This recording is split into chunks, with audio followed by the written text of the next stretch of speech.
A área da comunicação tem passado por uma verdadeira revolução. Isso aqui que a gente está fazendo, que chama podcast hoje em dia, na verdade é o velho e bom programa de TV, de entrevista, ou talking show, que vem lá das entrevistas de rádio. Mas tudo está mudando porque hoje está muito mais fácil fazer qualquer tipo de programa que a gente conhecia como TV tradicional e que hoje é muito mais acessível com a internet, como aqui a gente está fazendo no YouTube. Para falar sobre isso e para muitas outras coisas, eu tenho um convidado especial hoje, Ney Macedo, que acompanha essa revolução do mercado da comunicação. Há quantos anos, Ney? Quantos anos tem a TV Rodeio? Primeiro, muito obrigado pelo convite, Luciana, minha grande amiga de trocentos anos atrás. A TV Rodeio tem hoje 38 anos. Tá, então você está nesse mercado há muito tempo. Há muitos anos. Só que a TV Rodeio nunca foi uma TV. Ela é, na verdade, uma produtora, né? Era uma produtora, não, sempre foi uma produtora, evidente, mas ela tinha um outro nome. No começo, ela chamava Vídeo Eventos, porque eu trabalhava com uma série de eventos, então... Era uma produtora de vídeo. Produtora de vídeo. Aí virou TV Rodeio, foi para o Brasil inteiro, a gente vai contar essa história. Só que hoje você tem uma TV que não chama TV Rodeio. Não. Que chama BRTV. Hoje eu estou falando aqui BRTV Max. Com um magnata da comunicação, estou falando com um homem que é dono de um canal de TV. Se essa conversa fosse há 30 anos atrás, eu estaria falando com um bilionário. Silvio Santos. Né? Hoje você consegue ter acesso muito mais fácil à comunicação. E você acompanhou toda essa revolução, né, Ney? Toda a revolução e evolução, né? Porque a televisão ela sofreu grandes mudanças, né, com a digitalização. Então, aí possibilitou um monte de coisa, inclusive hoje, de muitas empresas ter sua própria televisão hoje na parabólica, né? DTH, Direct to Home, vamos dizer assim. Para você ter no ar, com a frequência no ar, pegar pelo canal, sintonizar pela sua televisão, aí você precisa de concessão do governo federal, então aí são poucas emissoras que tem. Tá, mas vamos começar do começo, como diz o grande filósofo. Como é que você se meteu nessa história de mídia, de vídeo, né? Por que você se interessou por essa área e quando? Olha, isso é uma paixão de criança. Antigamente, né, para os bem antigos, a fotografia era algo constante na casa de todo mundo. Todo mundo tinha um álbum de fotografia. Eu ainda tenho. Eu tenho as minhas de juventude. Minha mãe tinha dela, de jovem e tal. E todo mundo que ia visitar em casa, ela abria aquele álbum e mostrava. Então, nós éramos apaixonados por fotografia. E eu, assim que pude, aos 14 para 15 anos, eu comprei uma máquina fotográfica. Só que, em vez de comprar uma máquina fotográfica normal, eu comprei uma de slides, que é aquela projeção que você fazia. Você colocava na parede, projetava na telinha e tal. E eu comecei a fotografar e a origem dessa paixão também foi numa escola, por incrível que pareça. Eu estudava aqui no Estadão, aqui em Barretos, que é uma escola pública, mas que na época, para quem não sabe, né, na época era a melhor faculdade, vamos dizer assim, né, melhor escola. E numa das aulas de ciência existia um projeto lá do professor Edgar, não sei se você lembra do professor Edgar. Lembro, eu conheci o professor Edgar. Ele arrumou um jeito de ensinar a gente várias coisas. Abrir sapo, para conhecer sapo por dentro. De secar sapo, um foguete, que nós tinha uma quadra atrás do Estadão lá, um foguete que lá não deu certo, caiu perto dele. E tinha um setor de fotografia. A gente aprender a revelar filme. E ali eu comecei a gostar do negócio. Enfim, laboratório mesmo. Laboratório. Terceira série ginasial, seria hoje a 7ª. Né, hoje. Você nasceu em Barretos? Não, fui criado aqui. Você se considera barretense? Eu sou barretense. Tá. Porque se conta para todo mundo, no mundo inteiro, e aí eu estou falando de mundo inteiro mesmo, porque hoje você viaja o mundo inteiro já há alguns anos, né? Você fala que você é de Barretos. Fui criado aqui desde de 2, 3 anos de idade, saí uns 3 anos fora, depois voltei e fui embora com 18 anos. Casei com uma garota daqui, enfim. Eu sou barretense, me considero barretense. Conheço aqui... mas 500 pessoas e não conheço 2 em Rio Preto. Pra você ter uma noção. Que é onde você mora onde eu moro atualmente? Não. Quantos anos você já mora lá? Quase 40 já. Que você mora lá. É, que eu moro lá. Mas aí, quase 40 não. Mas aí eu ligo e falo assim, Ney, você pode me dar? Você vai estar em Barretos? Não, mas eu vou. É como se fosse assim, vou ali na esquina para você. Uma hora de vou para viagem. casa. Eu vou lá em casa. Enfim, aí eu comprei um projetor de slides e começava a fotografar as coisas, mostrar para os amigos. Quando eu mudei para São Paulo, eu fui trabalhar na área de recursos humanos, seleção de pessoal, treinamento pessoal, e eu fui trabalhar numa empresa americana, e na área de treinamento ela mandou um equipamento Matic na época, que era novidade, aquilo no mundo inteiro, isso em 74. E tinha uma máquina dessa, porque trouxeram dos Estados Unidos, enfim, e eu comecei a mexer com aquilo, achei aquilo fantástico e tal. Aí fui para a Philips, trabalhar na Philips apareceu um projeto do VHS lá que eles tinham trazido da Holanda para mostrar para o Brasil aqui como é que funcionava, e eu comecei a tomar conta daquilo. Você trabalhava na área administrativa? Não, recursos humanos. Área de treinamento, recrutamento e seleção de pessoal. Mas aí foi puxando ali para o lado da tecnologia. Já fui, com aquele gosto, né, de quem gostava de comunicação e tal, embora era meio caladão. E aí eu eu casei e no meu casamento, filmaram o meu casamento e era de presente, em Super 8. Aí eu falei, bom, eu preciso para lua de mel, preciso de uma câmera dessa. Aí peguei uma emprestada, filmei minha lua de mel, a viagem inteira. E eu já tinha ido para a Argentina, ficado lá um mês, e eu levei uma câmera de um amigo e filmei a viagem inteira. Super 8. Tudo Super 8. Bom, filmei a lua de mel, quando eu voltei, falei, gostei dessa brincadeira. Comprei uma para mim, aí comprei editor, no fim eu filmava, editava, emendava os filmes, porque era película, e aí eu comecei a filmar aniversário, casamento de parente. Graça? De graça, e dava de presente e tal, paixão. e assim foi, paixão e tal. E foi, mas aí fui trabalhar em outras coisas, que não tinha absolutamente nada a ver com isso. De repente, eu estava numa cidadezinha chamada Caçu, em Goiás. Fui no casamento de um amigo meu e eu vi um operador de câmera filmando o casamento com a câmera VHS. Eu não sabia que era VHS. Era M1, a primeira câmera da Panasonic. Eu olhei aquilo, falei, mas como é que é a fita disso? Porque eu mexia com película. Uhum. Falei, não, isso aqui grava, desgrava, mas grava, desgrava, é igual áudio. Eu falei, vou comprar um negócio desse aí.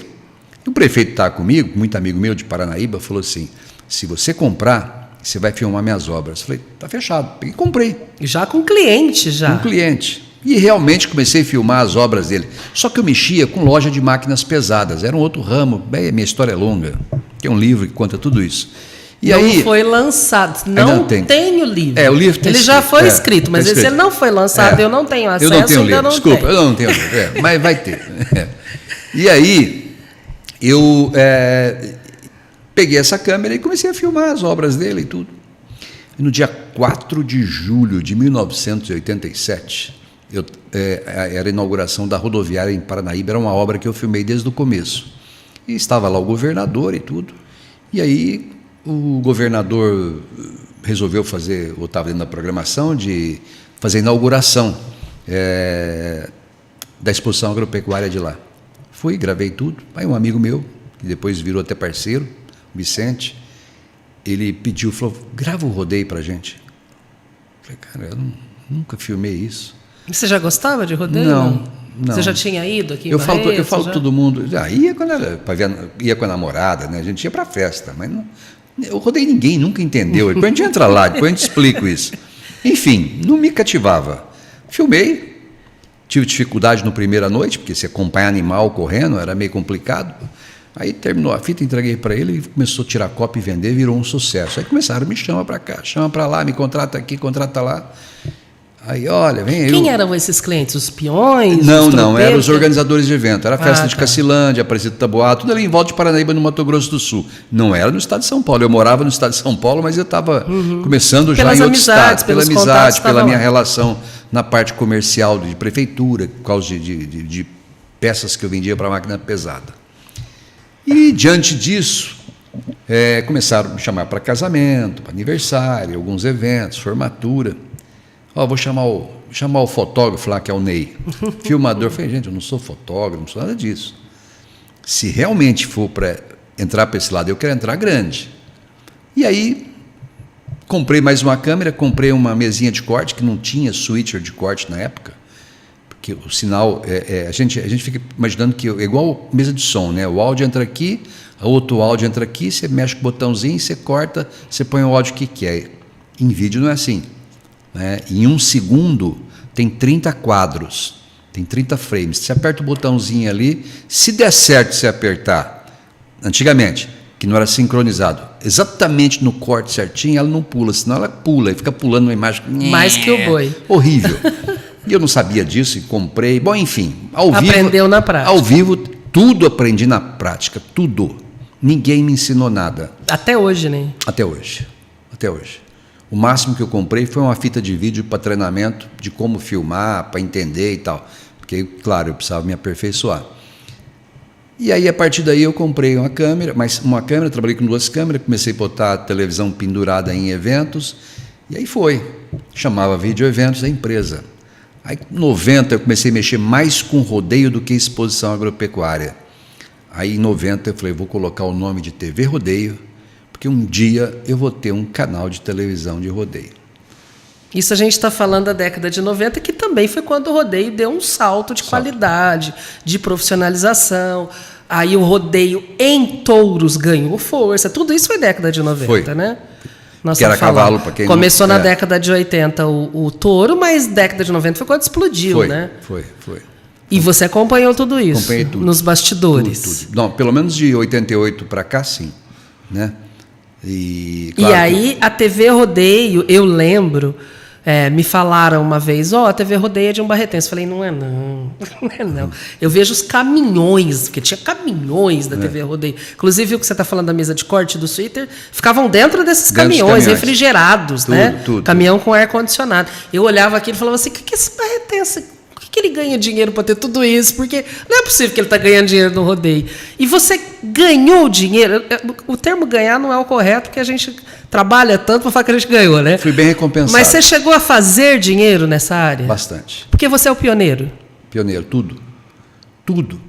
Eu fui o primeiro a pôr telão dentro do rodeio brasileiro. Fui o primeiro a pôr telão dentro dos shows sertanejos. Todos os artistas, eu trabalhei com Chitão, Zezé, Bruno e Marrone, Guilherme Santiago, Daniel, KLB, Rio Negro Solimões, tudo isso era projeção de palco, era eu que fazia. E eram projeções com projetor. A gente fala hoje, parece que é muito antigo, mas não é tão antigamente assim. Nós estamos muito velhos. É muito rápido. É muito rápido. Mas tinha que colocar o suporte para colocar os projetores. Não tinham a qualidade de dia, era só depois que anoitecia. E muita luz no palco, clareava tudo. Aí também a qualidade não era tão boa. E qual foi o primeiro rodeio a usar a projeção? Foi um rodeio que foi feito para demonstrar o equipamento. Quando eu ganhei esse equipamento numa campanha política. Eu fiz uma campanha política e acabei fazendo uma aposta. Eu fiz uma campanha política seguinte, olha... E vamos fazer uma campanha como se fosse um horário de televisão, só que nos comícios eu coloco 2 aparelhos de televisão, um de cada lado do palco ali, e ali passa campanha de vereador, obra, enfim, tudo que vai para a televisão. Híbrida, você fez. E deu certo. Só que aquilo ainda era pouco. Eu estava lidando com o candidato da oposição, ele era tio do governador do Mato Grosso do Sul. Tio. Imagina a grana que tinha na outra campanha. Uhum. Aí eu chamei a turma da campanha, falei, olha, eu até pesquisa eu fiz, olha que loucura. Eu chamei eles e falei, olha, eu tenho um negócio chamado telão, que é japonês, e tem um americano, e tem um alemão e tal, mas... Um brasileiro louco aqui desmontou uma televisão da Mitsubishi, que era de 3 tubos, e montou e fez um projetor, fez um telão. Tem no Brasil, isso aí ninguém sabe. Eu vou trazer isso aqui, senão vou ganhar campanha com isso aqui. Isso é louco, não sei o quê. E custava quase um valor de um carro. Era um negócio caríssimo. Um telão? Um telão caríssimo e tal. Não vou mexer com isso, não vamos. Não. Eu tinha combinado uma certa verba para fazer a campanha deles. E eu falei, vamos fazer uma proposta para vocês. Vocês compram o projetor e nós vamos fazer a campanha. Se nós ganharmos, vocês vão pagar o que está tratado e vai me dar o projetor. Se nós perdermos, você fica com o projetor e não me paga nada. Uma loteria você fez. Mas eu tinha certeza que eu estava fazendo. Ganhei uma campanha. Óbvio. Senão você não estaria, acho que nem aqui, contando essa história. E aí, a primeira cidade que eu resolvi colocar foi em Fernandópolis, que o Laurindo Bernardes foi campeão em Barretos aqui em 73, cavalo, o primeiro peão a ganhar um carro aqui em Barretos. Ele tinha uma companhia de rodeio e montou um rodeio em Fernandópolis, na Coab de Fernandópolis, para que eu pudesse mostrar o telão dentro do rodeio brasileiro.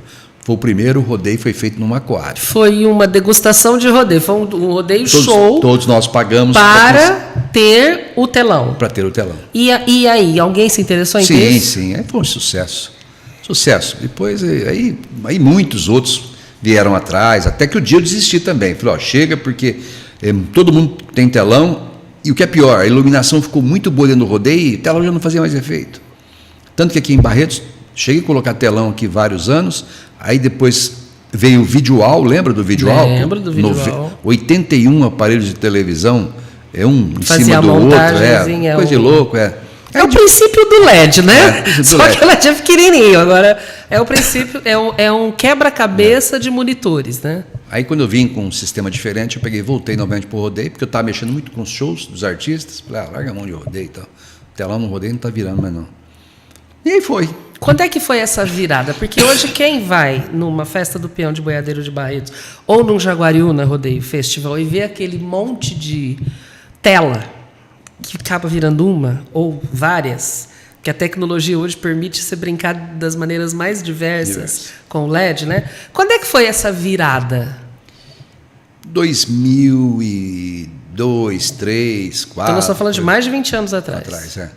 Eu comprei o meu primeiro painel de LEDs, não tinha na China, porque hoje é tudo chinês, não tinha. Eu comprei um italiano, pesadíssimo, sabe? Era precisava de um caminhão para levar 40 metros. Hoje, num caminhão, você põe 300, 400 metros de LED. Fininho hoje, né? E foi 2007, 2008, 2007, 2008 que comprei. 2006, 2007. Meu filho foi na Itália fazer o curso e tal, belo de um LED. Até pouco tempo usava ele em Barretos, ali onde ficava o Cacá. No pé do Cacá tinha um painel de LEDs que parecia o nome de uns patrocinadores ali. Aqui, e ele era muito resistente. É o original. Era resistente porque qualquer pancada que desse dele não estragaria em hipótese alguma. O painel ele tinha quase 50 de largura, então era robusto demais. Hoje quebra com facilidade, né? Hoje, essa geração que hoje gosta do modão, que vai para a festa do peão traiado, né? Porque voltou-se, né? Antigamente, teve uma época que as pessoas não gostavam, achavam que era fantasia. Hoje não, hoje há o vestir-se. Acho até que agora, com a nova geração, a Ana Castela resgatou isso de uma maneira linda com as crianças, né? Com as meninas adolescentes, elas vão também todas vestidas e tal. Essa geração não imagina um evento sem as imagens 360. Ah, não. É inimaginável para essa geração. E como é que a gente assistia antes? Como é que a gente via de celular, né? Como é que a gente assistia antes? Não assistia, era pelos olhos, né? O que a visão alcançasse, né? E dependendo da pessoa que estava na tua frente, não assistia mesmo. Tirando Barretos, esse estádio aqui, enorme, todos os rodeios eram pequenos, então você ficava muito próximo, né? O rodeio é o tipo de... A gente discutia muito isso, é o tipo de esporte que ele não pode ter mais que 20 mil pessoas para assistir, 15 mil. Porque o rodeio acontece, a montaria acontece em 8 segundos. E são detalhes tão menores que a sua visão não vê. Então, se não tiver um equipamento de televisão hoje para você assistir pelo LED, você não vai ver se houve apelo, se não houve, qual a nota que o juiz vai dar, porque a distância é muito grande. É muito grande. Então, é assim, em 8 segundos, num negocinho ali que quem está longe não dá para entender a regra, não dá para entender a montaria, não dá para ver se houve apelo, nota, nada. Então, hoje o LED é tudo. E tem também o replay e tudo mais. E você tem essa tecnologia, e eu não estou falando de equipamento, tá? Eu estou falando de expertise, de conhecimento. Você tem uma equipe hoje. Você não mais. Não mais. Hoje é do Thiago essa equipe, né? Thiago, Vinícius, ambos. O Vinícius na retaguarda, o Thiago na linha de frente, que são os seus 2 filhos, que entendem do esporte para poder saber filmar e transmitir, porque os cortes são ali, ao vivo. Na hora. Você monta, de fato, uma estaçãozinha de TV para transmitir aquilo para o telão. E tem o replay, tem a câmera lenta, tem tudo isso. A pessoa que está ali filmando, fotografando, a pessoa que está fazendo o corte, mandando no que vai para a imagem que o povo vê, tem que entender de rodeio? Tem. Não de rodeio, de enquadramento do rodeio. É importante o enquadramento do rodeio, para saber como você vai enquadrar a montaria. E saber, entender um pouco da montaria, porque você sabe que o animal vai sair do seu enquadramento. Ele vai pular, né? Ele pode sair, se você fechar muita imagem, corta a cabeça do competidor, corta a perna do animal. E tem que ter uma câmera que haja o parâmetro do chão até acima do braço dele. Porque tudo isso está previsto dentro da nota que ele vai receber. O movimento que o animal. Agora, quando ele conhece um animal e sabe, por exemplo, que esse é um touro que costuma girar para a esquerda, esse é um touro que quando sai do brete costuma ir para a direita, isso faz diferença, né? Para nós não, porque a gente trabalha com pelo menos 3 câmeras, então sempre tem uma mais fechada, uma mais aberta, não importa para onde o animal vai, ele vai acompanhar, outra com um ângulo diferente no mesmo enquadramento, porque muitas vezes acontece um apelo, tem alguma coisa que você com a câmera do lado de cá não pega o que está acontecendo do lado de lá. Por isso que tem juízes de vários ângulos para analisar a montaria. Então, o enquadramento já é meio que padrão. E nós não inventamos nada, a gente copiou dos americanos, porque eles que começaram com isso, então era só trabalhar em cima daquele tipo de enquadramento, não tem erro. Tá, mas você copiou dos americanos indo lá, ver como eles faziam. Sim, eu fui lá em 92 pela primeira vez. Não, já foi história longa. E outra, nós temos 3 unidades móveis de televisão, né? Não é um caminhão, é uma unidade móvel de televisão. Não é mais aquele caminhãozinho que eu vi lá na década de 90. Hoje a unidade móvel nossa 4K, por exemplo, faz o Carnaval de São Paulo há 3 anos. Quem gera as imagens oficiais do Carnaval de São Paulo somos nós. Uhum. Quem faz todos os shows fechados do Gustavo Lima no Brasil somos nós, fechados. Então, assim, próprio dele. Então, assim, o nosso trabalho é reconhecido hoje no Brasil inteiro, em vários segmentos, não mais no rodeio. Daí... Teve que mudar de nome. Teve que mudar de nome. Né? Que era inconcebível dizer que a TV Rodeio estava fazendo o Carnaval de São Paulo. Né? Não é nem aceitável, digamos assim, porque outro mercado, é outra cultura. Não, começa pelo bairrismo, pois já somos do interior. Fala, o cara do interior, que São Paulo não tem coisa melhor que esse pessoal, não é possível, entendeu? Então, faz diferença. Nem São Paulo não tem coisa melhor que esse pessoal? Tem. Ou seja, como é que é a tua concorrência e como é que você lida com isso? Hoje a tua concorrência, inclusive, dentro do rodeio, porque hoje tem gente que faz o que você faz. Sim. A grande diferença nossa é o profissionalismo. E a grande diferença da minha empresa, da nossa empresa, chama-se Tiago, meu filho. Tanto é que o Gustavo Lima contrata a nossa empresa. Não é porque eu tenho, embora tenha qualidade, tudo 4K, unidade móvel 4K e tal, não. É pelo Tiago. Porque cá entre nós você tem qualidade, indiscutível. Se a comissão do Carnaval de São Paulo aceitou, você tem qualidade. Mas equipamento também é acessível hoje, né? Não é mais como naquele tempo. Não, ainda tendo dinheiro você compra. Sim. O problema é a mão de obra. O bendito do ser humano. Em 2005... Barretos fez 50 anos de rodeio e foram 3 semanas, naquele ano.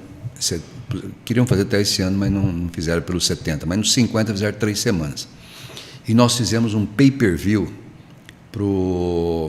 para a Globo, Sport TV, que era o canal Premier, que chamou-se Premier Rural. Então nós fizemos 3 semanas de Barretos. Aí a Globo: que equipamento que vocês têm? Nós temos isso, mas nós vamos locar, etc. Então, acabamos até locando de um fornecedor do Rio de Janeiro, que loca para a Globo. Eu loquei tudo, trouxe. Aí o pessoal do Sport TV: não, vocês esperam a gente chegar, a gente vai montar os equipamentos para vocês. Aí chegou, já estava pronto. O Thiago tinha montado tudo. Mas quem que montou isso aqui, esse rapaz aqui? O cara olharam e falaram assim: cara, que coisa, que espetáculo. Nós não faríamos assim, vocês fizeram melhor.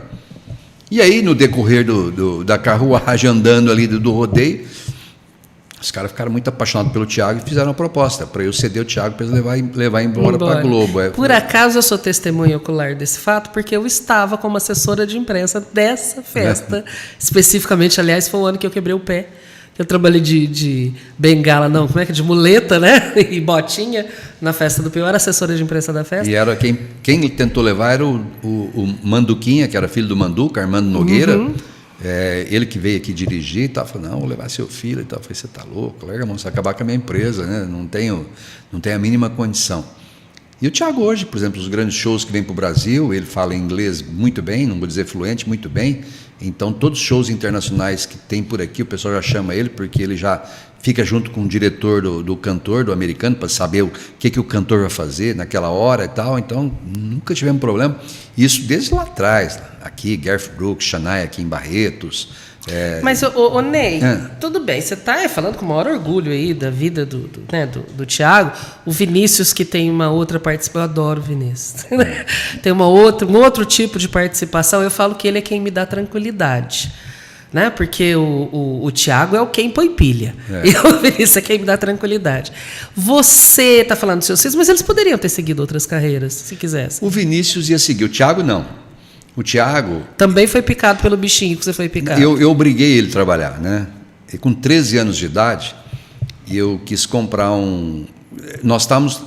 A tecnologia estava mudando da edição da máquina a máquina. Antigamente era um vídeo do lado de cá, um vídeo do lado de cá. E uma maquininha que controlava os dois vídeos e você editava. Colocava uma fita aqui, gerava a imagem que você ia cortando o que você queria, colocava na outra fita lá.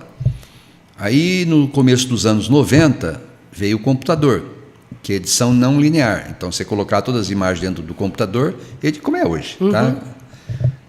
No celular, inclusive. Hoje é no celular, esse tipo de coisa. E eu não sabia mexer com computador. Então, eu peguei o Thiago com 13 anos, muito mais fácil a cabeça, falei, vou comprar um computador para ele já começar a entender, porque a tecnologia vai mandar para isso aí. Aí fui falar com um fornecedor meu de equipamento, falou, não, esquece, não compra um PC para ele, compra um Macintosh. O Macintosh é hoje Mac, chamado de Macintosh. E eu comprei um Performance 6300. E ele começou a aprender a trabalhar com o computador, mas entendendo da ferramenta da Apple. Sabendo tudo como é que você lidava, porque é diferente. Você mexer com Mac e mexer com PC. Sim. São ferramentas diferentes, tudo totalmente diferente. E o Thiago aprendeu. E eu comprei uma edição não linear, absurdamente caro na época, $60 mil. Imagina, quase R$400 mil, uma ilha de edição, que hoje com 15 mil você tem uma big de uma ilha. E eu comprei e o Thiago já sabia operar, mexer com aquilo, ele não sabia editar, e eu sabia editar. Então, sentado lá dele, olha, é assim, pega essa imagem, faz isso, só que a ferramenta para fazer isso, é ele que sabia, eu não sabia. Então, nós dois editávamos e ele aprendeu, enfim, aí virou professor, claro, eu não sei absolutamente mais nada, tudo é com ele. O Vinícius foi o contrário. O Vinícius foi para computação, serviço de computação, ele não queria saber de vídeo, queria saber de nada. Tanto ele quanto a esposa dele são formados, são engenheiros da computação e tal. Não queriam mexer, ele falou, cara, nós temos uma empresa, não, eu vou montar meu escritório, mandar não sei o quê, sabe, ele enranhetou muito tempo. E aí, lógico, vamos. Eu sabia que não ia porque é difícil. Eu sei da dificuldade que é montar uma empresa, você aumentar seu ramo, enfim, crescer. Aí eu comecei a jogar as coisas para ele, né, da parte de computação, faz isso, faz aquilo e tal. O Jeromin, aí ele começou a mexer com programação e desenvolvimento das coisas, que ele era engenheiro. Eu estava com o Jeromin, acho que foi em 1999, nós estávamos em Las Vegas. Jerominho, presidente dos Independentes. Atual, inclusive. O eterno. Foi 30 vezes. Eterno. Acho que é a 8ª vez. O Jerominho do Jeromão, aquele que tem aquela estátua. O pai do Jeromão. Fui lá hoje tirar uma foto. Bom, enfim. O Jerominho, lá em Las Vegas, num ginásio antigo lá, tinha 4... Não era LED na época, era tudo microlâmpadas. É igual basquete americano, tudo, você via as imagens de informação, o rosto do jogador, saía nota, saía dados e tal. Ele falou, eu queria isso em Barretos. E aqui antigamente tinha um painel de lâmpada, não sei se você lembra, umas lâmpadas incandescentes, na vertical, dava nota lá. Ele falou, quero isso aqui Barretos. Falei, cara, isso não tem jeito, você não vai pendurar um negócio desse. Né? É como tem hoje pendurado o LED lá, mas não era, dele era pequenininho. Eu falei, mas eu acho que é possível fazer isso em vídeo. Como assim? Eu falei, não, deixa comigo, vou falar com meu filho. Aí, voltando para o Brasil, falei com o Vinícius, falei, ó, queria isso. Bom, enfim, nasceu o Data Rodeia, que é todas as informações existentes hoje no Brasil, que sai nota, cronômetro, GC do competidor, foto, posicionamento, tudo isso, ele que inventou, ele que criou, baseado na informação nos Estados Unidos. E mais, como nós éramos quem operava o evento e ao mesmo tempo transmitia, integrado. O software foi desenvolvido para os dois. Nos Estados Unidos, existia o software só para o evento e o outro da televisão, e eles não eram integrados. A PBR americana pagou para o Vinícius, o Thiago, ir para os Estados Unidos para fazer a integração com o nosso software para eles. Aqui nasceu integrado porque nasceu de 2 irmãos. Não, e as necessidades que o brasileiro tem, porque o americano é isso, eu trabalhei numa empresa americana, é assim, se você é auxiliar de contas a pagar, você jamais vai ser um auxiliar de contas a receber. Departamentalizado. Mas receber e pagar é só, um é receber e pagar, o processo é exatamente o mesmo. Não. Sabe? Então, assim, o americano ele não mistura as coisas. O brasileiro ama gambiarra. Por isso que o brasileiro ganha dinheiro nos Estados Unidos, porque ele faz qualquer negócio, né? Falando em dinheiro, ser pioneiro tem um preço. Literalmente um preço. Porque você está falando de equipamentos caros, de investimentos altíssimos. Você teve a ajuda de alguém para conseguir investir nesses equipamentos lá no começo? No começo, sim. No começo eu arrumei um sócio, um parceiro, que me ajudou a comprar alguns equipamentos. Porque você vinha do processo CLT. Não. A última CLT foi em 75, 76. Quando nasceu sua paixão pelo vídeo. Que o dia que eu chutei o pau da barraca lá, eu falei, não vou trabalhar de empregado para mais ninguém. Só para abrir um adendo, então, eu trabalhava na área de recursos humanos. Eu saí daqui de Barretos e fui trabalhar em São Paulo. No fim, arrumei um emprego na companhia Suzano de Papel e Celulose, maior fábrica de papel do Brasil, lá em Suzano. Me chamaram para trabalhar na área de recursos humanos. Fiquei um ano lá, aí me chamaram, o cara colocou eu lá, a agência colocou lá, tirou, me trouxe para Guarulhos para trabalhar na fábrica de motores Cummins. Essa empresa americana, que foi onde eu comecei a ter contato com esse vídeo Matic na época. Fui subindo de cargo, fui para a Philips, como chefe de seleção da Philips. Daí eu virei presidente de um grupo que comandava todos os selecionadores de São Paulo. Os famosos headhunters. Eu estava no top, com 16 cursos que as empresas me pagavam por fazer. Eu era o garoto assim que, com 23 anos, 22 anos, ganhava muitíssimo bem. Grande executivo. Grande executivo, só com 22 anos. Aí no almoço, com os diretor meu, um dia lá, falei para ele, só curiosidade, só. Desse cargo que eu exerço aqui, o próximo, qual é? Ele falou, o próximo só diretor. E aí, com que idade eu chego lá? Um cargo de diretoria aqui na Philips, uma empresa holandesa, tudo ortodoxa. São 45 anos. Falei, o senhor pode arrumar outro no meu lugar que eu vou embora. Por isso? É louco, por isso. Você pediu demissão por isso, porque você teria que passar 20 anos no mesmo cargo. Coçando lá, sem a mínima possibilidade. Desafio. Tá, aí você teve um primeiro investidor, quando você começou. Só que você também tirou muito dinheiro do bolso e investiu. Sempre deu certo, Ney? Sempre foi uma loucura. É que eu sempre acreditei. Sabe, a minha vida inteirinha eu acreditei em nada que os outros acreditavam. Tanto que o nome do meu livro é Plantando Tamareira. Porque ninguém colhe tâmaras que plantou. Então, e eu plantando coisa que as duas falaram, você não vai colher nada, você não vai ganhar nada com isso não. E tudo foi assim. Eu consegui coisas, só um adendo, né? Eu saí, fui trabalhar com meu pai mexia na área de construção civil, meu pai era encanador, e tinha umas obras lá, vamos construir umas casas da Coab, não sei o quê, eu entrei nessa, quebrei. Começa por aí. Você vem trabalhando numa empresa de CLT, com todas as mordomias, primeira coisa que você quer ter é uma poltrona boa, uma mesa boa, essa é normal, né? Começa por aí, acabei quebrando. Aí eu consegui um negócio que eu fico imaginando até hoje como é que eu consegui isso. Eu, com 23 anos, não tinha o que fazer, descobri através de um primo meu que uma concreteira que estava concretando, uma concreteira italiana que estava usinando todos os concretos para o metrô da Sé, naquela época, estava fazendo a Sé, estava querendo vender as pás, eles tinham 9 pá carregadeiras em 7 usinas, e eles queriam terceirizar aquilo, porque se uma pá quebrasse, parava a usina, que ela precisava pôr os agregados, pedra, brita, né, e areia ali e tal, e não podia parar. E por conta deles parava, ficava um rolo, não, vamos terceirizar isso aí. E um primo meu tinha uma dessa em Campinas, uma pá já. Eu fui lá para o italiano e fui querendo comprar uma pá carregadeira. Eu não tinha um tostão no bolso. O metrô que tinha se inaugurado naquele ano e o ônibus, minha mãe que pagava para mim, que dava o dinheiro, eu não tinha. Quebradinho. Fui lá para comprar. Imagina um moleque sentou perto de o presidente da empresa, um italiano, falando assim, eu vim aqui para comprar uma pá carregadeira, tá. No fim, só para encurtar a conversa, ele falou, não vendo uma pá, eu quero vender as 9. Eu não tinha dinheiro para pagar o ônibus. Resumindo, eu convenci o italiano a me vender as 9 pá carregadeira, ele me adiantou o dinheiro do mês inteiro para eu trabalhar e eu entrei numa dívida de 800, quase $1 milhão, com 23 anos.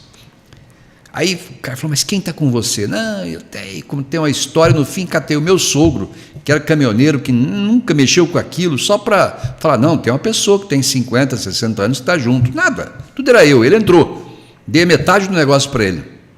Toquei 3 anos aquilo. Ganhei dinheiro, saí, aí fui mexer com peça de máquina por causa das próprias máquinas, e é onde eu vim parar no vídeo, depois.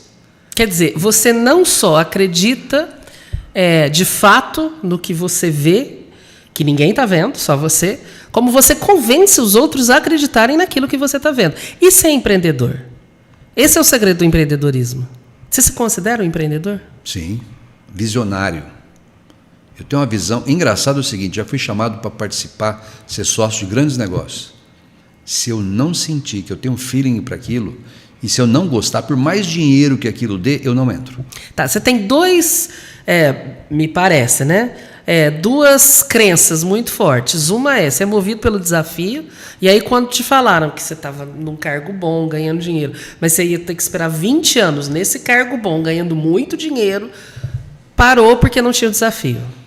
Quis descer e brincar de outra coisa. Você é testemunha das minhas loucuras. Eu sou de muitas. Essa TV aqui de Barretos, ninguém acredita nisso. E eu acredito até hoje. Até hoje. Se deixarem, você pega. Se deixar, eu pego. E transformo aquilo, mas eu tenho que deixar eu fazer. Não adianta eu só fazer e os outros virem, quem não entende nada. Mas ela é uma TV comunitária, ela não tem dono. A gente já conversou tanto sobre isso. Eu já tentei tirar isso da sua cabeça algumas vezes. Você lembra disso, né? Algumas vezes. Mas, enfim, você tem essa coisa do desafio. O desafio te brilha o olho. E a história do enxergar o que ninguém está vendo. O sonho. Você só trabalha por paixão. Se você não se apaixonar, já era. Você sabe que é por aí. Uma vez me ligou, eu tinha acabado de sair da Record, eu tinha um programa na Record, em rede nacional, que aí eu resolvi, né? Aí me deram um desafio. Deixa eu contar essa história rapidamente. Não temos pressa, não precisa ser rapidamente, não. 92, eu estava no rodeio de Americana, em junho, e um amigo meu, Pimenta, falou, vamos para Las Vegas, rodeio lá, não sei o que e tal, bom, fez a cabeça. Eu era parceiro do Vadão, deputado Vadão na época. E o Vadão, falei, Vadão, ele era presidente da Comissão Parlamentar de Agricultura na Câmara. Falei, cara, vamos nos Estados Unidos, ver o rodeio lá, tá, vamos tentar fazer um intercâmbio com o Brasil. 92, hein? Antes todo mundo começava a fazer. Vai fazer o que lá? Aí eu expliquei para ele, bom, aí conseguiu o embaixador americano lá em Brasília, fez uma carta de apresentação minha e dele para a PRCA, e nós fomos, de exemplo. E lá eu encontrei o Adriano. O Adriano foi para conhecer. O Adriano estava num processo de começar a querer competir nos Estados Unidos. Então ele foi conhecer. O Adriano Moraes. Nosso ele, primeiro grande campeão do mundo. Aí o Isnar também estava lá. Isnar Ribeiro. Estava o Almer, fotógrafo, tal, que já tinha ido um ano antes. E eu gravei, fiz a gravação, tudo, fiquei os 11 dias trabalhando lá. No último dia, acabou o rodeio. Nós saímos para passear em Las Vegas à noite. Aí paramos em frente ao cassino, vamos entrevistar aqui o Adriano. Aí entrevistamos, falei, Isnar, pergunta para o Adriano se deixarem ele vir para cá competir, se ele vai ser campeão, vai ganhar e tal. E foi feita essa pergunta. E eu acho que a pergunta e a resposta foi o divisor de águas para mim. Entendeu? Porque a partir dali tudo mudou. Ele falou, não, se eu vier para cá, eu vou ser campeão. E eu voltei com esse material para São Paulo, para Rio Preto. E tinha um programa de rodeio na Record de Rio Preto, lá regional. E pediram essas imagens. O Almer falou, Ney, você filmou lá, empresta para eles fazerem aqui o programa deles. E foi feito. E me chamaram, falou, vem comentar aqui, bater papo, tal, contar a sua experiência. O programa foi no ar, o diretor falou, rapaz, que qualidade, que eu tinha uma câmera profissional na época, uma Super VHS enorme, né? O corpo dela era uma câmera profissional, mas a gravação era Super VHS, a KY25. Usou, né? Acho que na TV acho que tinha Lombardi também. Usou também, é. E essa câmera tinha essa imagem muito boa, uma lente muito boa e tal. E fez sucesso. O cara falou, cara, vamos fazer um programa de rodeio. Eu falei, mas você já tem um programa de rodeio? Eu vou fazer outro. Não, é que não. Nacional. Eu falei, você é louco? Na Record, mãe. Resumindo, né? Adoro o desafio. Topei, fiz um programa em rede nacional. Fiquei lá quase 3 anos, saí porque, infelizmente, questão religiosa, apareceu uma imagem lá que não era para aparecer, e aí tiraram o meu programa do ar. Aí, a Record já era dos pastores. Dos pastores. A direção maior já era. Não, já era do Edir Macedo e tal. É. E isso foi em julho. E apesar de ter muito peão evangélico, inclusive da igreja do Edir competindo e tal, o ambiente do rodeio não combina muito com o mundo evangélico. Aqui aparece muita imagem de Nossa Senhora, muita coisa e tal. E teve esse problema lá. E é linda a integração entre os evangélicos e os católicos ou os cristãos que gostam de Nossa Senhora. O respeito é muito grande, né, entre eles. Mas, infelizmente, não é todo mundo que encara assim. Foi assim, 2 meses depois, aquele pastor chutou a santa. Foi aquele episódio lá. Bom, eu saí de lá e estava vindo para a Rede Vida, porque a Rede Vida tinha inaugurado a televisão dela esse ano lá em Rio Preto. E eu falei com o Neto. Depois que é de um barretense também, seu João Monteiro de Barros. Aí me abriram espaço lá e tal. E nesse interim me liga um pessoal de São Paulo e falou, você que é o Ney, apresentou? Sim, sou eu mesmo. Nós somos da TVA, do Grupo Abril. Nós temos a DirecTV aqui na mão. Nós trouxemos um canal americano para o Brasil. E a gente não entende nada de rodeio, precisaria de alguém tocar esse canal no Brasil. Vem aqui, vou. Passei a tomar conta do CMT no Brasil. CMT Country Music Television. Então fiz toda a produção nacional.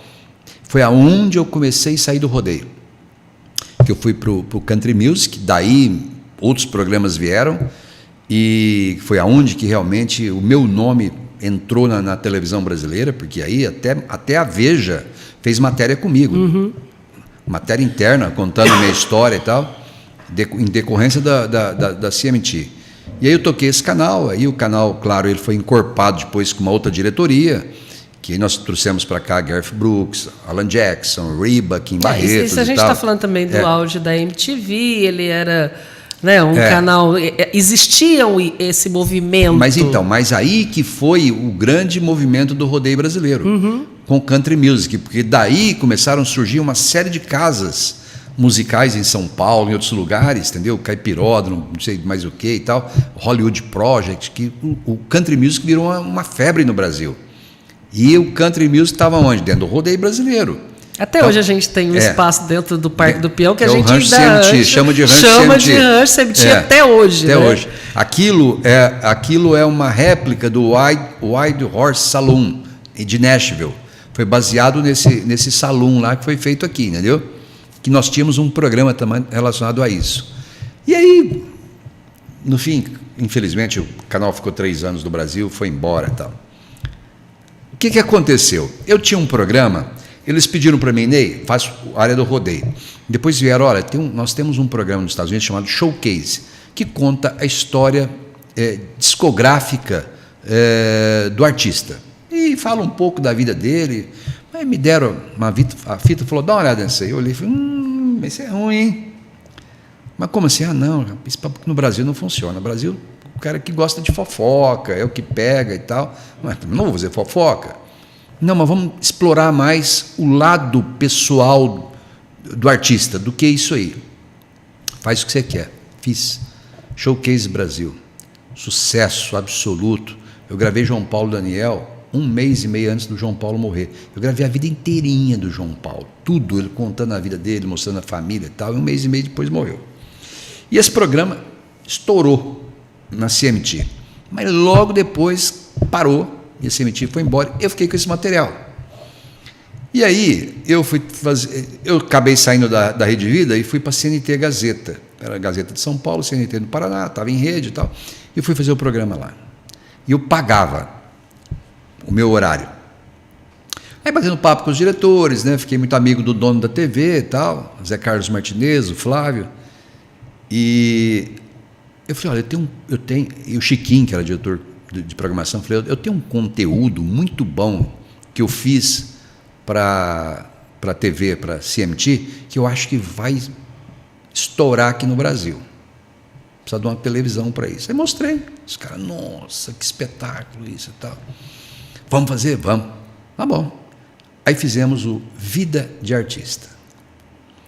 Esse programa, ele entrou no ar com 40 dias, mais ou menos. Me toca o telefone. Ele entrou no ar com 8 de audiência. 8 de audiência, um programa falando da vida do Chitãozinho e Chororó. 8 em São Paulo. Hoje o Jornal Nacional está dando 19. Tudo bem, era outra época. É outra época. Mas 8. Para a Gazeta, ela nunca tinha dado aquilo. Vai por aí, já não dava aquilo. O SBT dava 17. Entendeu? Record, 10. A Gazeta nunca teve no jogo grande. Não, nunca. Ela nunca. sempre correu por fora, ali pequenininha. Era um traço. Era melhor que a TV Cultura, só. Entendeu? Um ponto e tal. Bom. Sandy Júnior deu 12. No outro dia toca o telefone, o meu telefone. Todo mundo, a gente discutia, gente, isso vai dar um bafafá na televisão. A Globo deve estar preocupada, porque a Globo, se perder meio ponto, e a Globo tinha perdido 2 a 3 pontos por causa do meu programa. Claro, a gente comparava e tal. Tocou o telefone. Você é que é o Ney Macedo? Sim, senhor. Eu sou o Luciano Calegari, sou superintendente do SBT. Você que faz o Vida de Artista? Sou eu. Dá para você vir aqui, o Silvio Santos quer falar com você. Sabe que tremer na base? Sim, imagino. Silvio Santos querendo falar comigo. Fui, né? Quanto que você quer nesse programa?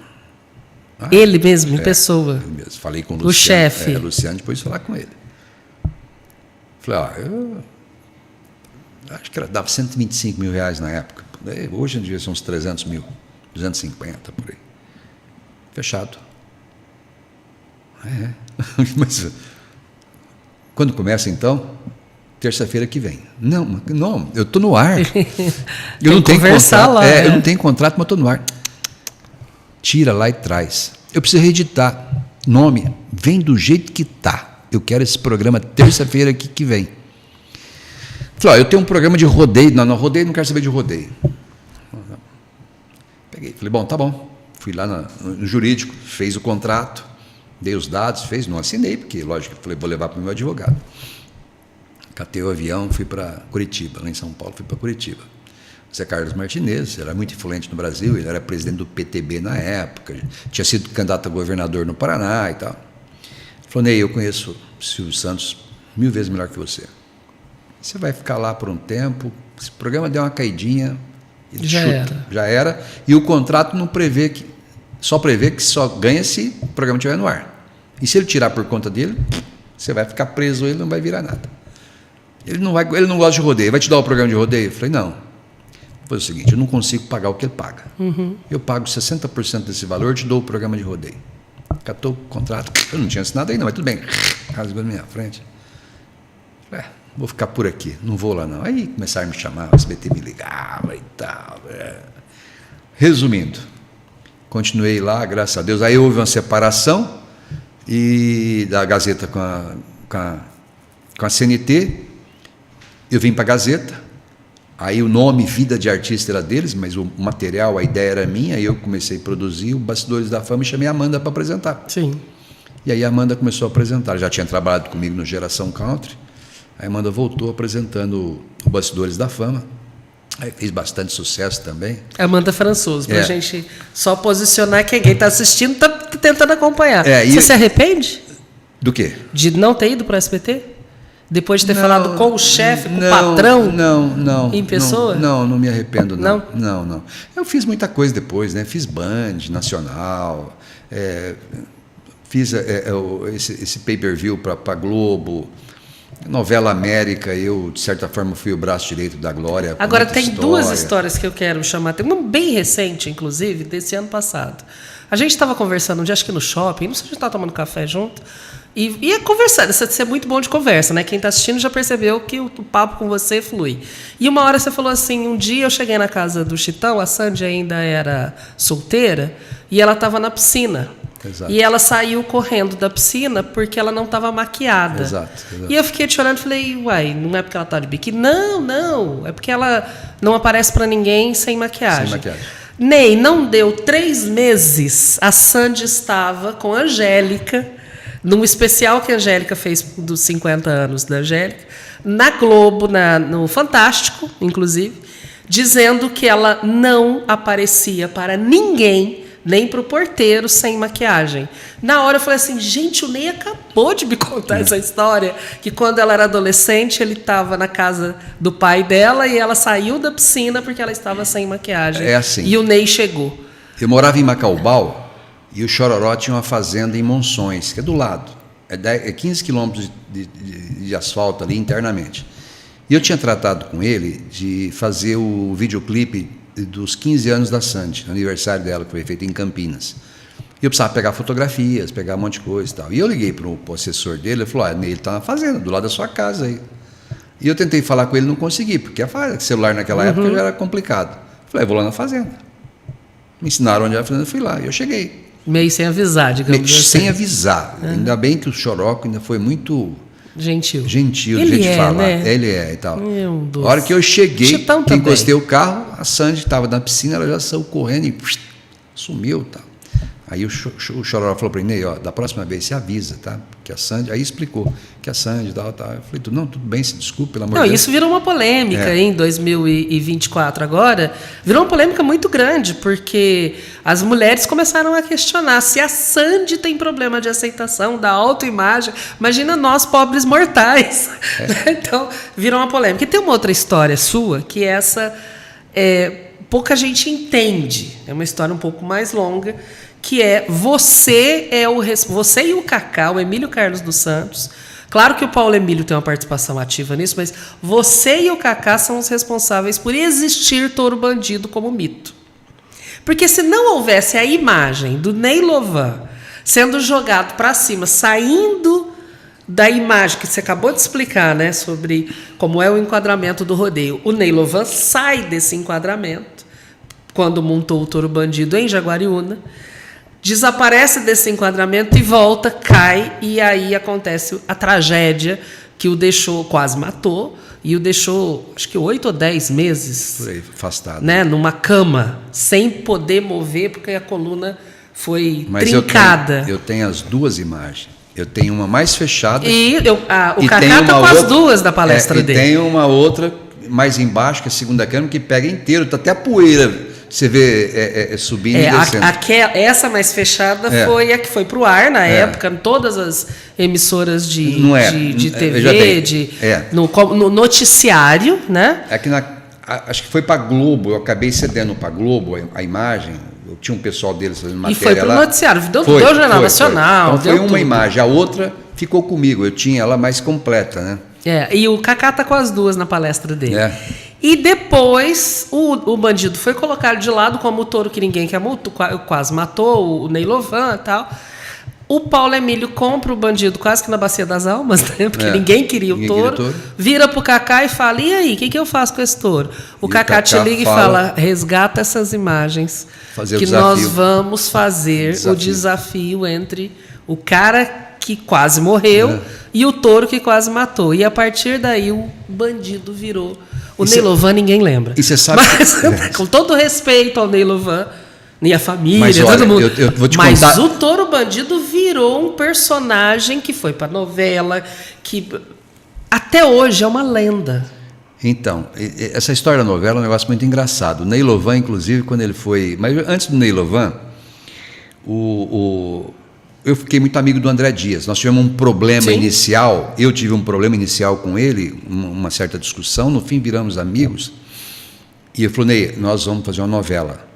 O Ney, só para falar, o André Dias... Diretor da Globo. Diretor da Globo, na época, era todo o programa que você assistia fora da Globo... A Hebe, principalmente, agradeceu. Obrigado por ceder o artista da Globo. Obrigado, André Dias. Ele era um diretor de elenco, não sei, uma coisa assim. Não, ele era diretor jurídico. E de novos projetos. E que autorizava os artistas a participarem de outro programa. E depois ele passou para diretor de inovação, novos projetos, alguma coisa assim. E se apaixonou por Barretos também, né? Antes da TV, ele trabalhava na Souza Cruz, por isso que ele conhecia Barretos. Ele era advogado da Souza Cruz, depois foi ser advogado da Globo lá. Aquela mulher que tomou conta da Globo, não me lembro o nome dela, que levou ele. Que saiu o Boni e entrou essa mulher para tomar conta da Globo. Era uma mulher, não me lembro o nome dela. E o André falou, Ney, nós vamos para Las Vegas conversar com o Adriano, porque a ideia da Glória era fazer o Adriano como o mocinho que saía do Brasil, ia competir nos Estados Unidos, virava campeão, não sei o que, tinha nada a ver com o Touro Bandido, hein? Ia campeão e a mocinha entrava ilegalmente, então ele ia contar a história, que era a Débora Seco e tal. A Sol, né? Se não me engano. E aí no fim lá se encontrava lá, fim da novela e tal. A sinopse era essa. Sentou eu, o Adriano, Glória, André Dias e o Mauri dos Santos, que hoje é diretor de projetos total da Globo. Lá ele era diretor de Nova York, como é que chama lá, da unidade de Nova York? Sucursal de Nova York. Ele é de Bauru, era diretor de Bauru da Globo lá.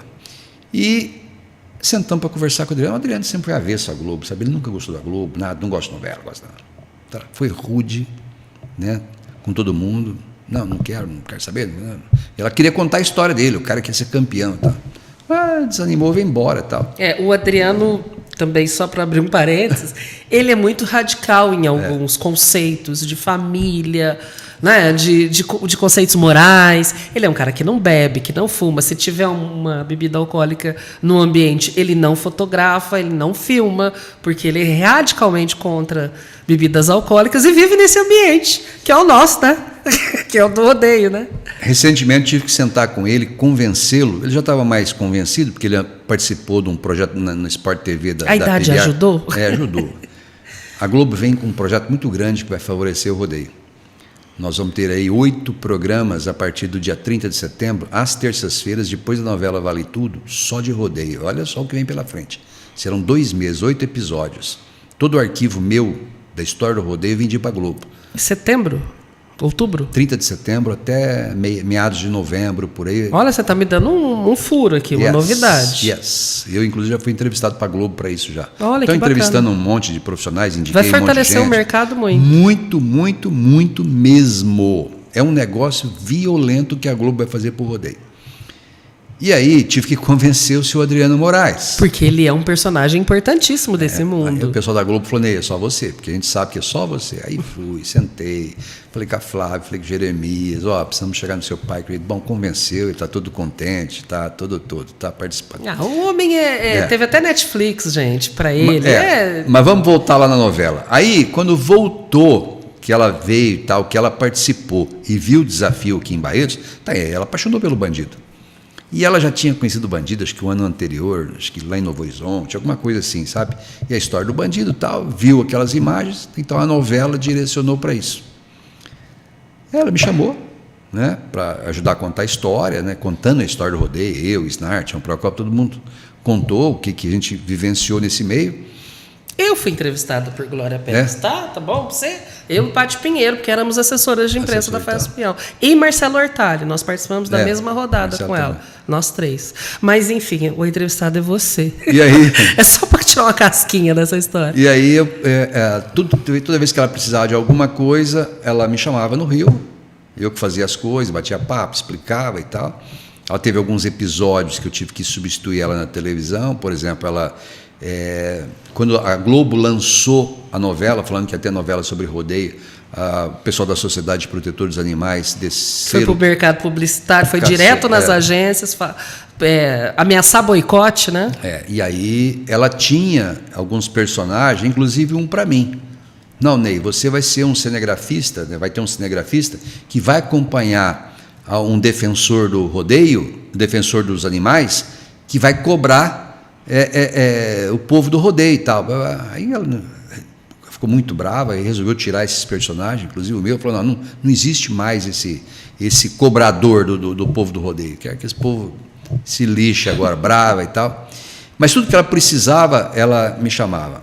E eu tive a honra, isso eu faço questão de dizer para todo mundo, que ela fez o aniversário dela, ela tem um apartamento em Copacabana, e de frente para o mar ali, ela comprou de um sheik. Então você chega lá, é como se estivesse num palácio árabe o apartamento dela.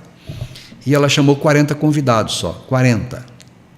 E você era um? Eu era um. Nossa, Ney, eu tô aqui com você. E eu peixinho fora d'água, porque estava lá o Boni, embora já não tivesse mais na Globo, estava o Boni. Mas é o Boni, e sempre será o Boni. Todos os filhos do Roberto Marinho, os 2 diretores da novela, os principais atores e tal, a turma toda lá. E o Ney Macedo. E eu, que sentei perto de todo mundo, a turma olhava para mim e falava, quem é você?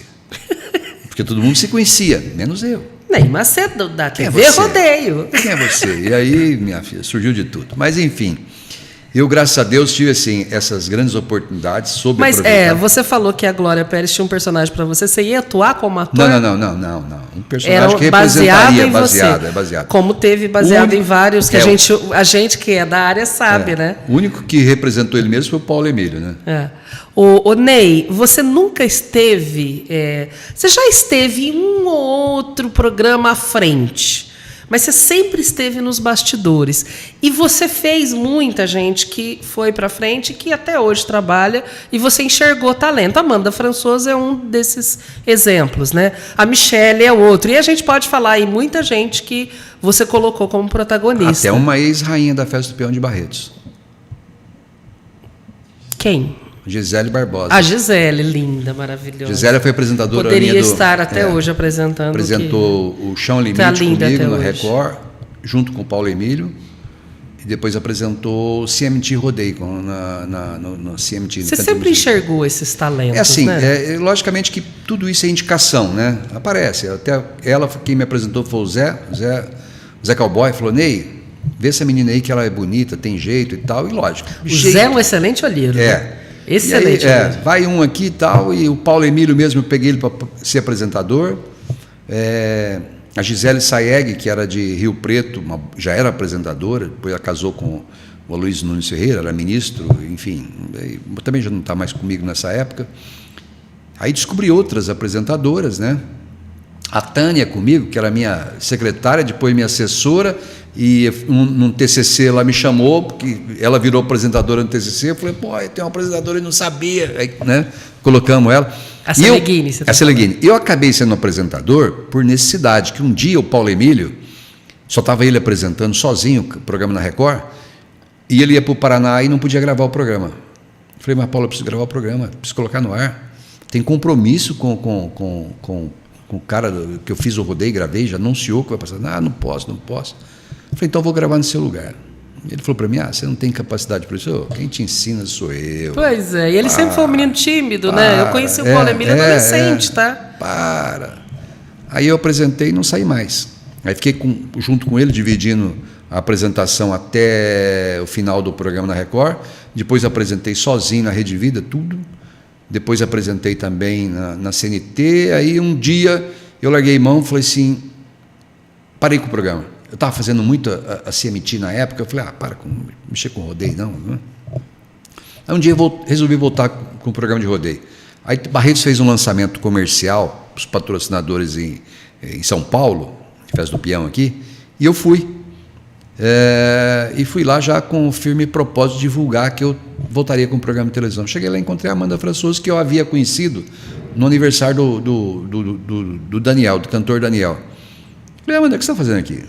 Falei, eu estou querendo lançar um programa de rodeio. Mas onde? Não tem, estou querendo. Falei, se quiser trabalhar para mim, eu paro com o meu projeto, passo para você. Aí começou o Geração Country.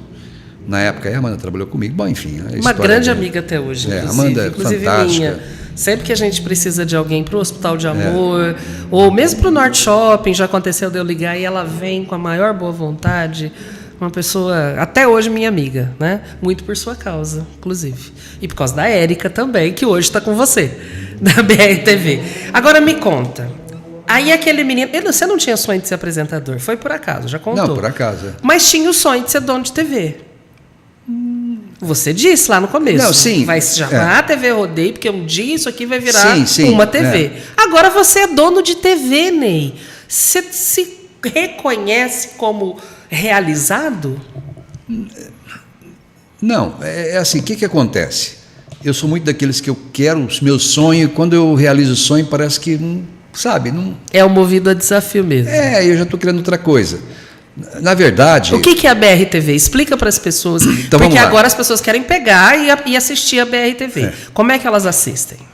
Hoje, bom, a BRTV Max é um canal que está na parabólica. A antiga parabólica, aquela parabólica antiga, que tinha aquela antena enorme de 2 metros, aquilo não existe mais. Então, a televisão parabólica hoje, ela é digital, ela tem a mesma qualidade que você pega em casa, HD. Não, houve, inclusive, uma campanha do governo que o governo distribuiu os equipamentos, principalmente para o agro, né? Que o agro dependia muito das parabólicas e as também, parabólicas, muita gente pobre também que tinha, então ia perder aquilo, o governo estava pagando para substituir. E dando um canal E tinha poucos canais na época, e agora você tem quase 100 canais de televisão. Todo mundo está na parabólica. E com qualidade está indo, inclusive, o projeto de 3.0, que é a nova televisão do futuro, ela também vai para a parabólica. Então, assim, a televisão vai sofrer uma revolução muito grande. Eu fui superintendente de uma rede de televisão também, que eu não contei aqui, por 2 anos e meio, eu tomei conta de uma rede no Brasil. E eu via que televisão, não tinha futuro. Se dependesse de mim, de ter um canal de televisão, esquece, jamais passaria pela minha... O sonho de ter a TV Rodeio morreu ali. Falei, a televisão esquece nesse país, não vai virar nada. O cara que me ligou, Paulo Ritt, que me ligou em 95, 96, para me chamar para CMT, me ligou um dia e falou, Ney, eu estou aqui numa empresa de satélite, junto com a Embratel, tal, dos canais, esse negócio da antena parabólica é um grande lance para você, monta a sua televisão. Você é louco. Não, o mesmo cara que me colocou na CMT fez a minha cabeça e no fim eu montei. Eu tinha recebido a proposta de uma outra empresa que tem o seu canal na parabólica, que eu fizesse 6 horas de programação do Brasil Rural TV. Tá? Era a TV Rodeio, depois eu vou explicar a razão disso. Do Brasil Rural TV lá. Eu falei, eu quero 6 horas por noite, aí eu vou perder tempo de fazer uma programação noturna, que é o que me interessa, as transmissões ao vivo dos rodeios e tudo. E aí, no andar da carruagem, vamos fazer, no fim caiu para 2 horas só por noite, eu falei, esquece. E eu tinha um outro problema, eu tinha que chegar no Rodeio de Barretos e falar, olha, você quer assistir o Brasil Rural TV? Então, sintonize a emissora tal. Eu ia fazer propaganda da emissora tal, e não, eu falei, por que não vou fazer da minha, né? E aí o cara me convenceu e eu entrei com apoio da EcoPower, que é um grande patrocinador minha. Tem muita gente acha, inclusive, que a EcoPower é a dona, né? Porque é a primeira patrocinadora. É a primeira, tudo é lá, tem 24 horas, porque tudo é EcoPower. Você espirra, é EcoPower. EcoPower, entendeu? Tudo é EcoPower. E, não, mas ele é só patrocinador mesmo, um grande patrocinador que ajuda a bancar lá. E aí eu topei, chamei meus filhos e falei, olha, loucura, mas vamos nessa, né? Como é que vamos fazer programação 24 horas? Não sei, vamos dar um jeito. Porque a TV Rodeio começou a fazer tipo de evento que não era próprio para quem mexia com rodeio, como era o caso do Carnaval. Aí nós utilizamos Brasil Rural TV na internet, porque a gente queria sair do rodeio e entrar com mais conteúdo. Rodeio é sazonal, 8 meses no ano. Os outros 4 ficam parados. Eu tinha que ter mais conteúdo para alguma coisa. E o Brasil Rural TV na internet eu registrei, só que para televisão ele não registra, era da Band. E eu tinha um aplicativo que chamava BRTV Max. Aí pegamos o aplicativo, colocamos o nome da televisão, virou BRTV Max. E hoje ela é canal 300, né? É isso? 200. 200. Canal 200 da Parabólica. Da Parabólica. Tá lá, e tem transmissão integral da Festa do Peão, né? Esse ano vai ser integral. O ano passado nós fizemos a primeira semana e a última semana era pay-per-view. aí eu já acertei com o Jeromim, nós não vamos fazer pay-per-view, vamos fazer ao vivo, e pedi, inclusive, para ele, para o Pedro e tal, para a gente iniciar um processo de conversação com todos os empresários dos artistas, que pelo menos o primeiro show a gente possa transmitir ao vivo. Porque então, tem aquela história, só pode a primeira música, só pode as duas primeiras músicas. O ano passado 4 shows foram liberados. O Zezé liberou, os Gordinhos, acho que o Daniel estava aqui? Não, o Daniel não veio. Não. Quem que foi mais? Não me lembro quem mais. Nós fizemos 4 shows, transmitimos ao vivo. A ideia é transmitir, se deixar todos, mas pelo menos... que ainda não sei se é possível, né? Mas é difícil, porque é negociação com muita gente. Né? Mas, por exemplo, tem dia que não dá porque a Globo tem direito do Multishow. Isso. Então não tem, esse esquece, não vamos gravar. Dentro do circuito sertanejo, que depois vai para aquele domingo, depois do Fantástico e tal. E também, o que desencorajava a gente é que fica 40 minutos que acaba o rodeio para começar o primeiro show. Como é que você enche linguiça? A gente não está preparado para isso. Agora, esse ano não, a gente vai preparar. Vai ter programa. Nós vamos ter bate-papo, entrevista, câmera na arena, câmera no povo. Vamos fazer um auê antes de começar o show. Vai para camarim, vai para cima do palco, mostra detalhe, mostra sei o quê. E tem uma outra questão que é, os patrocinadores da TV têm que bater com os patrocinadores da festa. Você não pode ter um brigando com o outro. Não tem esse problema, entendeu? A gente não tem esse problema, embora os patrocinadores... Porque vai vazar, os patrocinadores da festa vão vazar na TV. Não, da festa não tem problema. O que eu trago junto para bancar, vamos dizer assim, esse é para fora só, então ele não entra dentro da festa. Então, sim, mas problema. O da festa vaza. Vaza o que rola lá, vaza. Não aparecer na BRTV. Não, vaza, até porque são parceiros, né? O pessoal que está lá, normalmente sempre houve uma parceria com a própria Tomorrow. Power é patrocinadora da festa. E a Tomorrow também, o pessoal da Tomorrow, não, como é que chama? Together faz esse tipo de parceria com a gente. Nós estamos falando um monte de sigla que eu não sei nem se quem está acompanhando a gente está entendendo. Mas são as corporações, né? O grupo DVT é o que tem a Diverte Camarote Brahma, é a que tem a Together, que negocia as marcas que entram no circuito sertanejo, não só em Barretos, né? Então são grupos, empresas que estão por trás dos bastidores. E a gente faz todos os eventos que fazem os eventos acontecerem. Nós fazemos para eles Camarote Bar Brahma Bar Brahma no carnaval, inclusive, o CBB. Jaguariúna, fazemos como é que chama no Paraná lá? Londrina. Caldas Novas também? Caldas Novas também. Nós fazemos Ribeirão Preto. Acho que agora nós vamos fazer do lado de BH ali, como é que chama a cidade lá? O ano passado não fizemos, não. Retrasado também não. Mas acho que seja, todo mundo meio todas as etapas, então assim, são parceiros.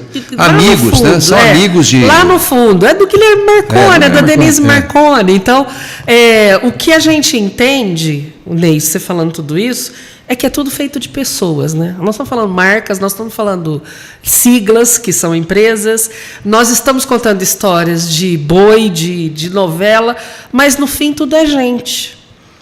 É você tendo relacionamento com pessoas. É por isso que você está onde você está, não é? Sim. E a amizade, né, muito grande. Quantos anos? Você vê, eu estou em Barretos desde 88 aqui no evento. Já são quase 40 anos, 37, 38 anos aqui. Quer dizer, não existia nem esse estádio, né? Para quem não sabe da história. Eu filmei a inauguração do estádio, serrando a placa, entrevistei o prefeito, o Web Rezec na época. Não, tem história. Tem muita história. História com gente. E estamos desenvolvendo um documentário dos 70 anos da festa. A Globo se interessou para jogar para o Globoplay. Então, assim, é um processo muito grande com o Globo esse ano aqui em Barretos. A Globo vai entrar muito forte aqui em Barretos esse ano. Eles vão fazer um belo de um trabalho aqui.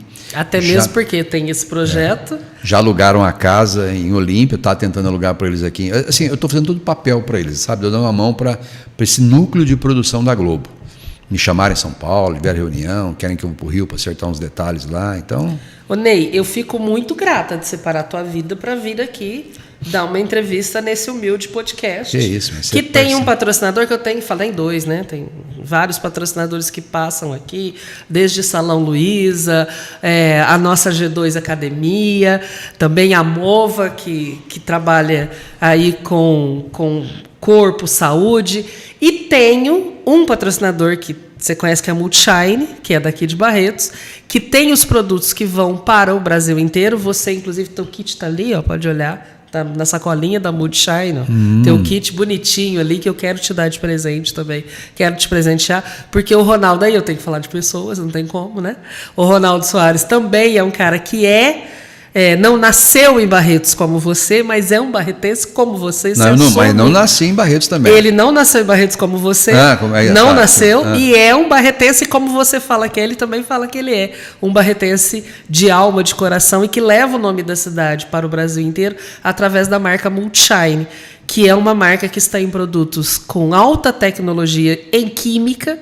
Então, são produtos para limpeza da casa, da empresa, são produtos que vão para o automotivo com altíssima qualidade, porque a matéria-prima vem da Alemanha para uma linha no-touch que ele tem, que é a linha que você não precisa ficar esfregando o carro para limpar, muito pelo contrário, é a espuminha, água e o carro está limpo por alta tecnologia e uma tecnologia química com respeito à natureza. Então, eu tenho o maior prazer, a maior honra de ter a Multishine como minha patrocinadora. E estamos num local, você viu que não é um estúdio de TV, e a gente estava falando isso, hoje não precisa ser um estúdio de TV para fazer podcast.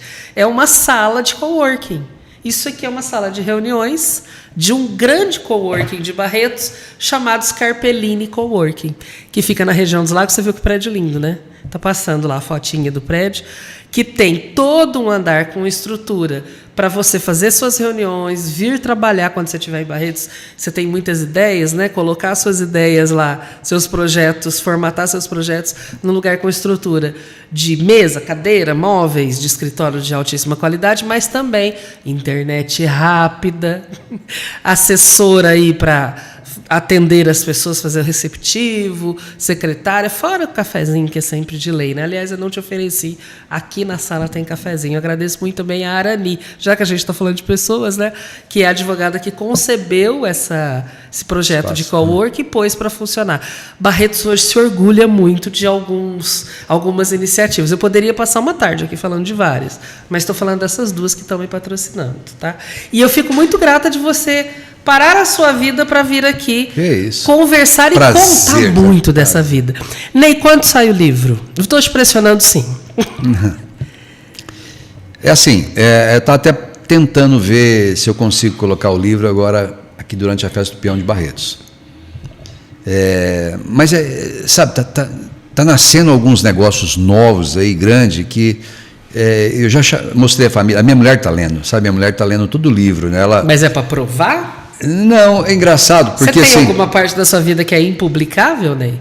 Não, o que é impublicável eu não coloquei, né? Porque é impublicável. É impublicável, né? Tem umas loucuras que não dá para colocar. Mas assim, ela faz parte do livro. Porque... Vocês estão juntos há quantos anos?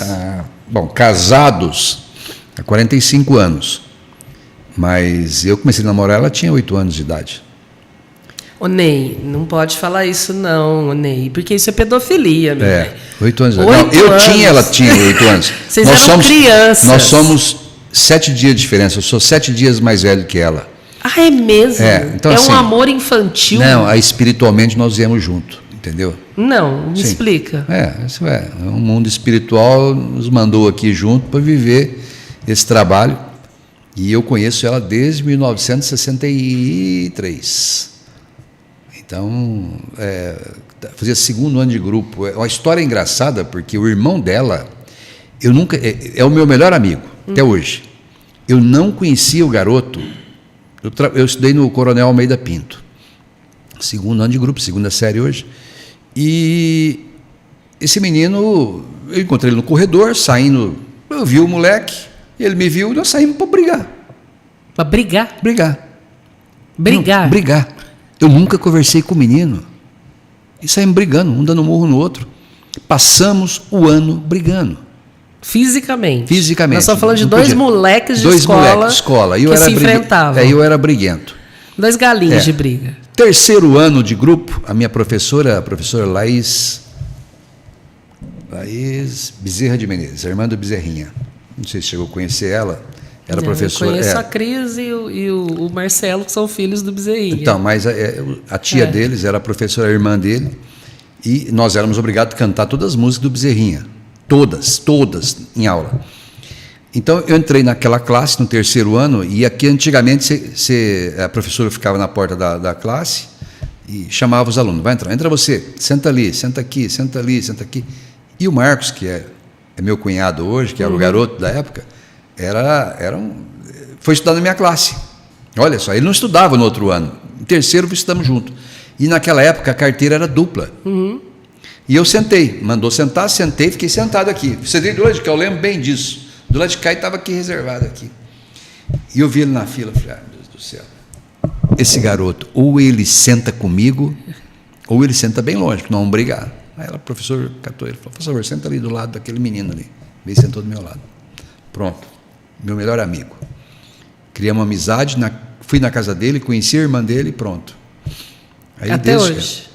Claro, passou um período, aí ela teve namorada, eu tive namorada, enfim. A vida tratou de fazer a parte dela. Aí no dia que o meu cunhado... trataram de fazer a de vocês, que foi se reaproximar. No dia que o meu cunhado, esse que eu conheci, casou, eu fui no casamento e voltei com ela. Você vê como é que é a história, né? Então, assim, minha mulher, nunca briguei com ela. Não, ela é a paciência em pessoa, né? Ela me suporta, ela merece uma... Ela é a paciência em pessoa, ela bancou, educada, tranquila. Passamos por situações difíceis, ela bancou a época que eu fiz essas loucuras, que eu larguei tudo e tal. Ela bancou a casa, sabe? Depois de casado, eu tive problema também com a empresa, bancou. Sempre, todo o dinheiro, salário dela de professora, sempre colocou em casa.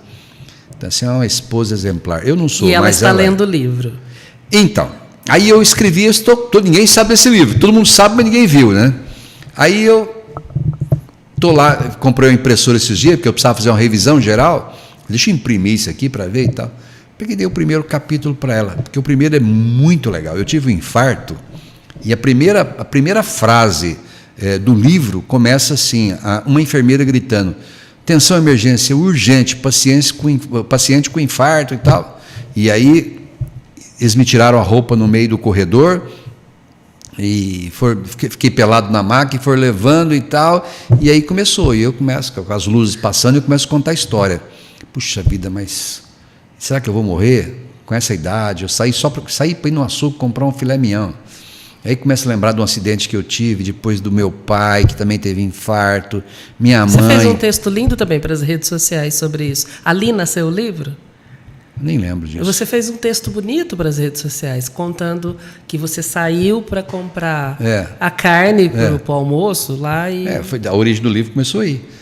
E eu falei, bom, como é que escreve um livro? Aí eu fui pesquisar, falei, olha, o primeiro capítulo tem que ser fantástico para segurar. O segundo, terceiro, depois vai enjoar um pouco, mas você tem que segurar alguém, né? E ficou muito legal. Aí ela começou a ler e falou, nossa, não, cadê o segundo? E terceiro e tal. Ontem eu entreguei para ela o 30º, porque eu estou revisando, imprimindo, estou pondo no IA, sabe, para dar uma melhorada em muita coisa, tá? Apesar que eu tenho um texto muito bom. Falta, o texto assim, é legal, mas ainda falta conteúdo, sabe? É meio que mesmice, então... Mas melhorou bem o texto, está legal, e ontem ela catou mais o resto lá. Agosto teremos esse livro? Vamos ver. Talvez você até volte aqui para contar. Qual que é o próximo desafio? Mandar para você fazer revisão geral? Ai, seria uma honra, pelo amor de Deus. Não sei nem se eu tenho competência para tanto. Vou mandar para você vai ser a revisora oficial do livro. Pronto. É um convite ao vivo aqui? Ai, oficial. Que delícia, oficial. Está registrado, hein? Está registrado. Nossa, até não tem nem roupa para isso. Aí você escreve mais uma abinha do lado, que você me conhece? Conheço, sou fã, você sabe que eu sou fã. Você e o André Dias, que eu prometi para o André Dias, da Globo, que ele vai, né, porque o cara que me ajudou. Eu e o André Dias no mesmo nível ali, estou muito, muito bem na fita. Ney, qual que é o próximo desafio? O que hoje te brilha os olhos? Eu sei que já não é mais a BRTV, porque ela já está andando. A BRTV está andando sozinha. Qual que é o próximo desafio? Eu montei uma empresa, montei aqui em Barretos. A minha empresa é de Barretos, a minha. Tem filmagem, mas na verdade é uma agência de negócios. Então tem vários desafios vindo aí. Estou montando o Cowboys Club, que é um clube de assinaturas no mundo do entretenimento rural e tal, que vai ter de tudo. O cara tem uma assinatura e recebe tudo quanto é coisa, enfim. Vem muita coisa por aí. E-commerce muito grande, negociei com o Jeromim, toda a parte de do e-commerce digital, aí, da venda dos produtos Barretos, nós que vamos fazer. Então, com o canal de televisão, está me surgindo muito negócio, porque eu tenho um espaço para fazer com que isso gere negócios. Você me contou uma vez, não faz muito tempo, que você queria também se lançar como um consultor de eventos. O cara que olha o evento e dá palpite, comercial principalmente. Isso vai para frente? Já são 2 anos já fazendo isso. É.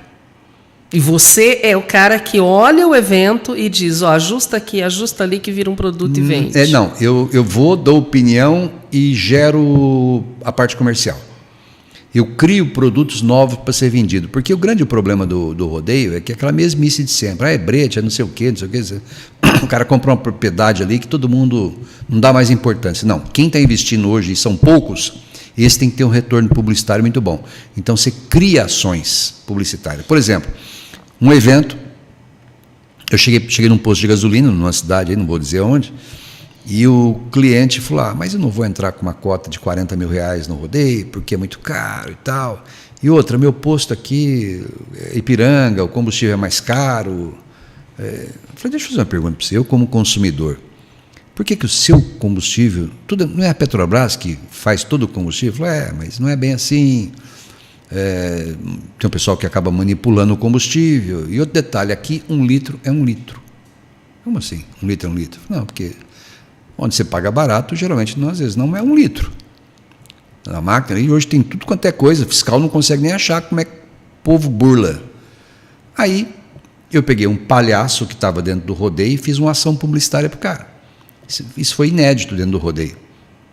O rapaz entrou, um copo de vidro milimetrado, botei uma água colorida, ele entrou. O palhaço não abriu a boca. O locutor sabia que ia ter essa ação publicitária, ele estava narrando o rodeio, sabia que assim que o boi caísse e saísse, o palhaço ia entrar. Para não falar, vai entrar agora não sei o quê, e dispersar o público. Não. Ele entrou, aí o palhaço entrou, olhava para o alto assim, contra a luz, para ver, e via que estava faltando combustível, o negócio não estava legal, olhava e fazia, e coçava a cabeça, sei o quê, e o locutor veio em direção a ele e começou a questionar, né, perguntando as coisas para ele, tal. O áudio dele não saía, só do locutor. No fim, era o seguinte, o locutor vira para ele, falei para você, por que você não foi no posto Ipiranga? Porque lá 1 litro é 1 litro. No outro dia virou um buchiço na cidade, o rolo dos postos, tudo pé da vida com a propaganda, revolta. Mas, enfim, conseguimos fazer uma comunicação, agradou em cheio. No outro ano o cara, na hora, renovou e tal o contrato. Então, essas coisas que eu crio.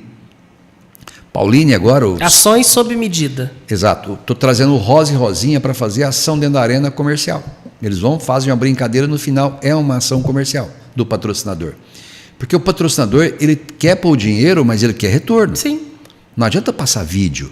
Vai passar o comercial. A hora que passa o comercial, todo mundo vira as costas. Não, eu adoro quando o comercial é lindo, chega a ser premiado, mas você não lembra qual é o produto. Tem muito isso, né? E hoje o LED é fundamental. Então, a ação no LED, as propagandas ficam passando enquanto está tendo transmissão ao vivo. Então, eu estou assim, tentando revolucionar a forma... Não é novo, tá? Eu aprendi tudo isso com o Marcelo Murta. Então, assim, não é nada novo. Só que eu proponho e executo, eu entrego.